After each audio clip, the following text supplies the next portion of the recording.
Je suis tellement fier de voir ce que j'ai écrit en tant que bouquin, parce que pour moi, les bouquins, c'est des héritages. Quand on écrit, c'est tellement bien quand on écrit. Déjà pour soi-même et surtout pour les gens qui en profitent lorsqu'ils lisent. Donc 2021, je sors mon premier bouquin, Productivité fois 100, un livre qui parle de productivité, gestion du temps, comment cumuler la médecine avec d'autres activités, etc. Enfin, comment cumuler plusieurs activités sans être surmené et atteindre ses objectifs. Donc, dans ce livre, on parle de motivation personnelle, de concentration, de plein de trucs, en tout cas, qui permettent de réaliser pas mal de choses. Et donc, si vous n'avez pas encore votre exemplaire, descendez dans la description tout de suite sur le site de notre académie pour commander votre exemplaire et le lire. Ça vous aidera beaucoup. En tout cas, d'après ce que les gens ont dit quand ils ont lu, ça les a beaucoup aidés. Deuxième livre, le guide pratique du money management. Ça, c'est un livre, un carnet que j'ai écrit, je pense que c'était en 2022. Ouais, en 2022. Un petit carnet pour montrer comment gérer son capital, etc. sur les marchés. Donc, le carnet qui permet de pouvoir suivre en tout cas la comptabilité de son compte de trading. Ok. Si vous ne l'avez pas encore et que vous continuez de cramer vos comptes, vous devez vous dépêcher d'avoir ça parce que ça vous permettra vraiment de suivre vos performances sur les marchés. Et en 2023, comprendre le trading, un livre que j'ai écrit pour expliquer les bases et les fondements des marchés financiers. Et ça a aidé beaucoup de personnes en tout cas à comprendre c'est quoi le trading, comment commencer, les erreurs de débutants qu'il faut éviter, tout cela. Dans le livre, comprendre le trading.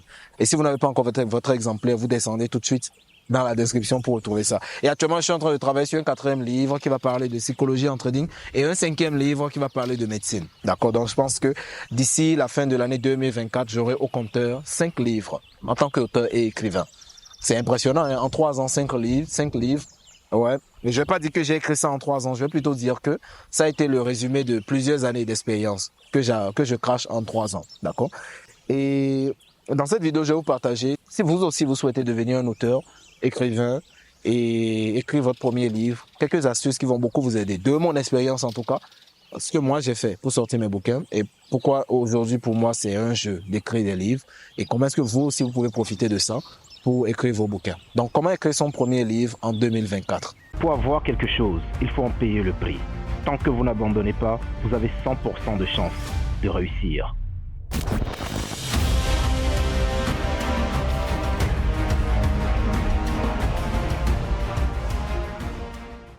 Donc, lorsque vous voulez écrire un livre, il y a beaucoup de personnes qui vont vous dire que écrire un livre, c'est pas du jeu, c'est un travail qui est sérieux. Écrire un livre, voilà, il faut mettre de paquet, etc.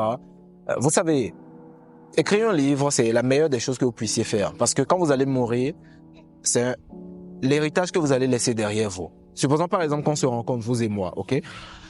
Vous me donnez votre carte de visite, moi je vous donne mon livre. Qui a plus la possibilité de garder un souvenir de l'autre?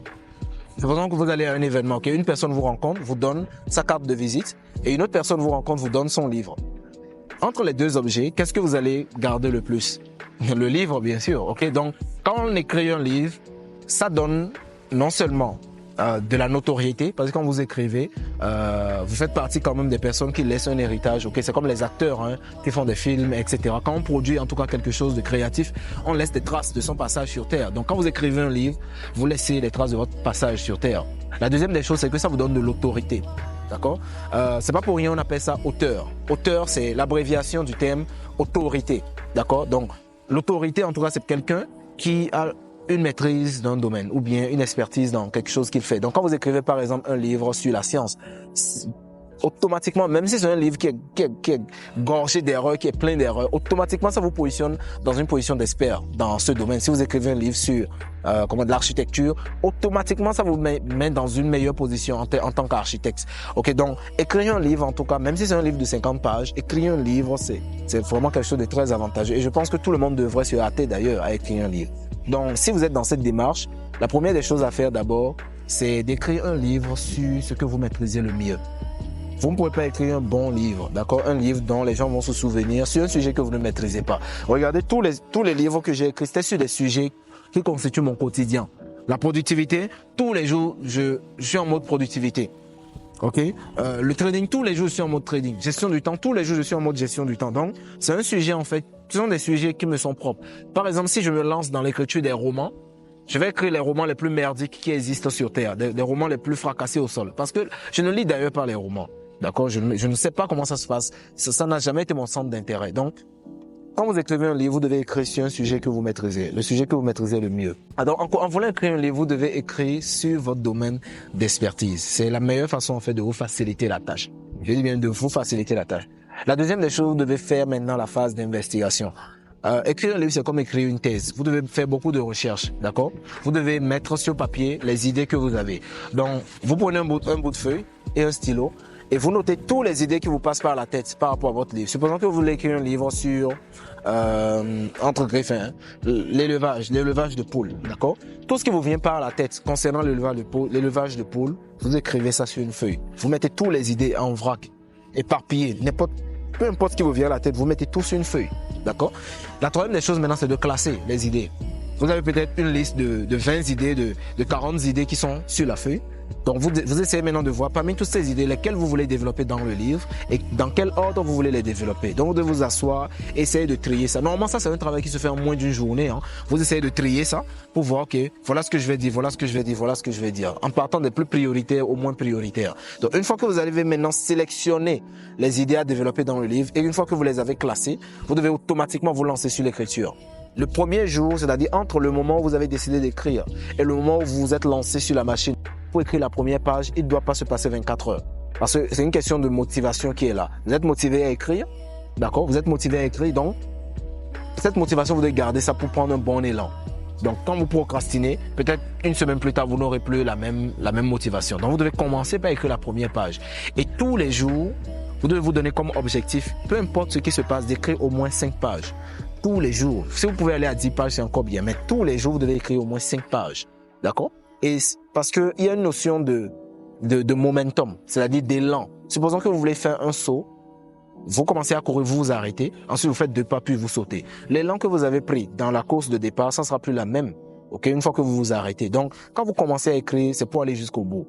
Si vous ratez des jours, si vous sautez des semaines, si vous revenez 2 semaines plus tard, une chose est sûre, vous allez perdre le fil. Il va falloir tout relire, tout reprendre, tout reconstituer. Donc, quand vous démarrez, c'est pour terminer.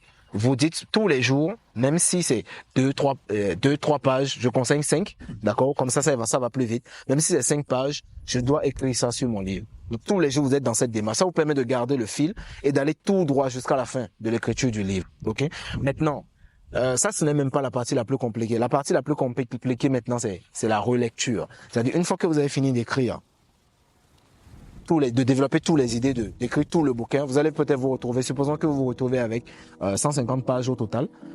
La phase de relecture, ça sera la phase la plus importante et la plus difficile d'ailleurs, parce qu'il faut maintenant trier tout ce que vous avez écrit. Il va falloir enlever des trucs, remettre des trucs, ajouter des trucs, mettre des illustrations, ajouter d'autres éléments. Donc, ce travail que vous allez faire en aval, c'est ça qui va vous prendre le plus de temps et c'est surtout ça qui prend d'ailleurs le plus de temps.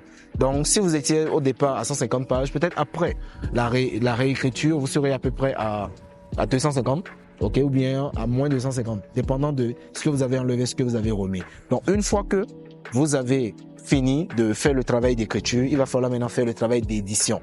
L'édition pour les livres, c'est comme le montage pour les vidéos. Actuellement, par exemple, pour cette vidéo que je suis en train de tourner, on va tourner ça en linéaire avec tous les déchets qu'il y a à l'intérieur. Maintenant, au montage, on va faire un travail de coupure, on va ajouter des effets, on va ajouter des titres, on va ajouter pas mal de choses. Donc, le travail d'édition, ça vient maintenant après l'écriture. Et ça, vous pouvez faire ça en auto-édition, c'est-à-dire c'est vous-même qui faites le travail. Ou bien vous faites ça vous faites éditer, vous remettez ça à une maison d'édition qui fait lui-même l'édition du livre.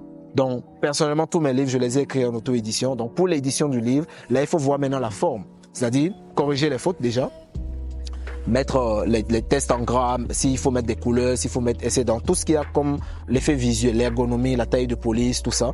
Tout ce qu'il y a comme ergonomie, vous faites ça pendant la phase d'édition. Maintenant, une fois que le livre est terminé, vous relisez, vous corrigez les fautes. Mais attention, quand vous corrigez les fautes, vous n'allez pas corriger les fautes qui sont dans le livre, vous allez corriger les fautes que vous voyez. C'est-à-dire, en lisant, vous allez lire ce que vous avez pensé écrit. Vous n'allez pas lire ce que vous avez écrit. Donc, c'est la raison pour laquelle, une fois que vous avez fini de corriger personnellement les fautes, vous devez imprimer à peu près 5 exemplaires et remettre ça aux gens de le lire, les gens de votre entourage. Vous imprimez 5 exemplaires, vous remettez ça aux gens de le lire.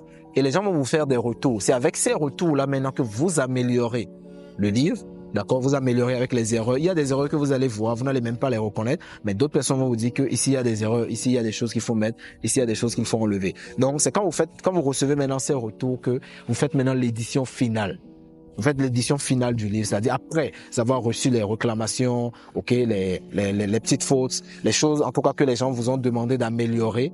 D'accord, votre échantillon d'audience vous a demandé d'améliorer.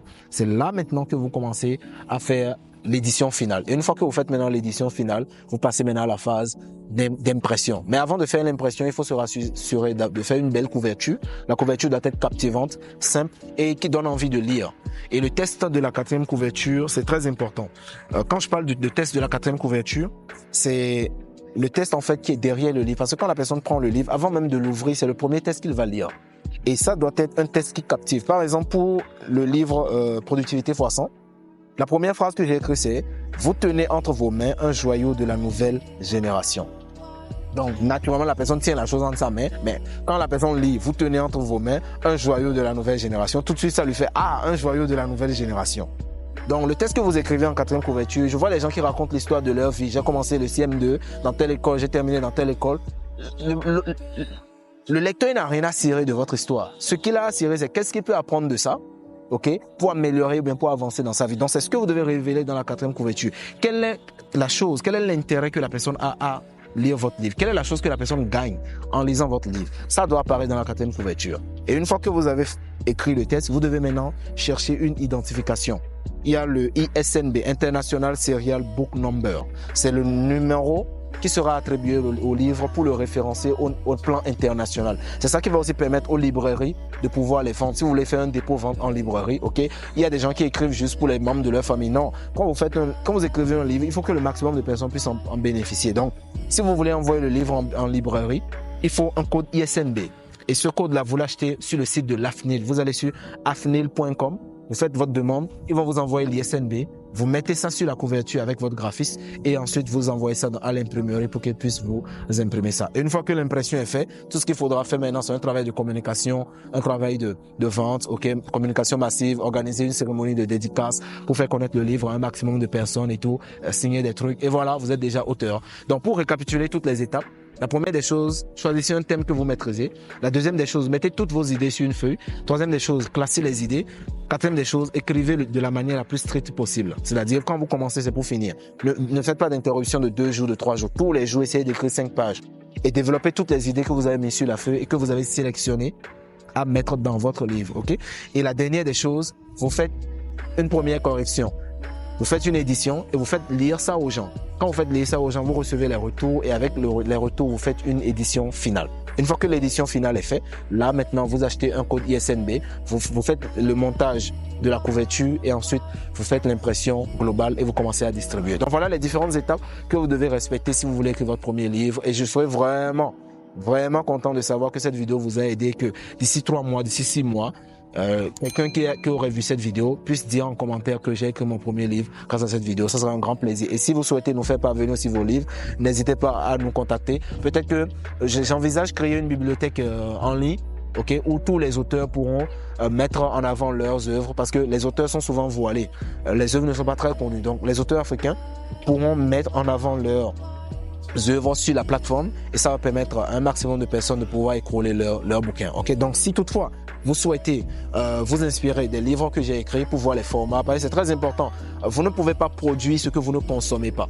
C'est-à-dire pour produire quelque chose, il faut consommer la chose. Donc, si vous souhaitez écrire un livre sur un sujet, il faut d'abord lire plusieurs livres sur le sujet pour voir comment les livres sont écrits, quels sont les types de polices qui ont été utilisés, quels sont les formats qui ont été utilisés, comment les chapitres sont disposés.